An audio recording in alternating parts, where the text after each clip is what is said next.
The night the future alpha was drugged and losing control, I didn't save him. I called my sister instead. Because in my last life, I was the girl who loved Elias Dubois for years, the one who kept chasing a man who never once chose me. On the night we turned 18, I found him burning up from an aphrodisiac, half-conscious, body on fire. Back then, I gave him my body to save his life, and in the middle of it, he marked me. The bond snapped into place. I became his mate. I thought my dream had come true. I was wrong. The moment Elias woke up and realized it was me, he looked at me like I was disgusting. He shoved me away and scrubbed himself clean like my touch had dirted him. None of it mattered, because the girl Elias had always wanted was my sister, Vivian. I didn't fully understand that until our wedding night. That was the night I felt the mate bond tear through my chest. I went looking for him and found my husband in bed with my sister. Elias didn't panic. He didn't explain. He had never loved me. Then he burned me alive. I died watching the man I loved choose my sister over me. And when I opened my eyes again, I was back on the same night Elias was drugged. Same room. Same heat. Same chance to make a different choice. So this time, I stepped back, looked at Elias trembling on the bed, and called for Vivian. When he woke up, his voice was hoarse. Get away from me. Then he saw who was in front of him and froze. Vivian, why is it you? From the doorway, I watched my sister lower her eyes, acting shy and worried at the same time.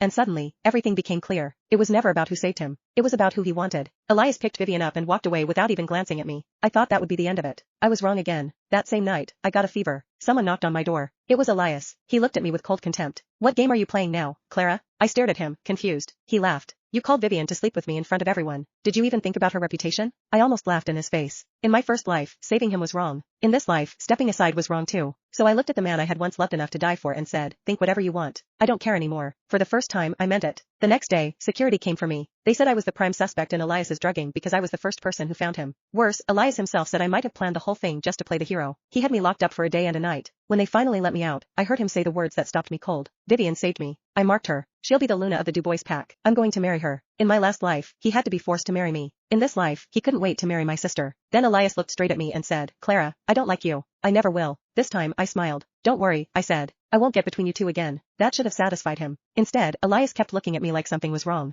After getting engaged to Vivian, he started showing up at our house all the time. Vivian showed off every gift he gave her, flowers, jewelry, promises, things I never got, not even as his wife. But this time, I felt nothing. Then one day, Vivian broke the pearl necklace he gave her and made it look like my fault. Elias immediately stepped in front of her. Clara, he said coldly, stop bullying Vivian. Just like always, he chose her without question. That night, Vivian deliberately flirted with him loud enough for me to hear. I walked past their room without slowing down. And the next morning, I cut off the hair I had kept long for him all these years. When Elias saw me, his gaze stopped. Then he asked, what? Did you cut it just so I'd notice? I looked at him and smiled back. Because he still thought this was a story about me loving him. He had no idea that this time, I was already planning how to leave. What he understood even less, was that the mate bond between us had never fully disappeared. And the moment it started hurting again, I realized something was terribly wrong. Because Elias was supposed to belong to Vivian now. So why, was my soul still reacting to him?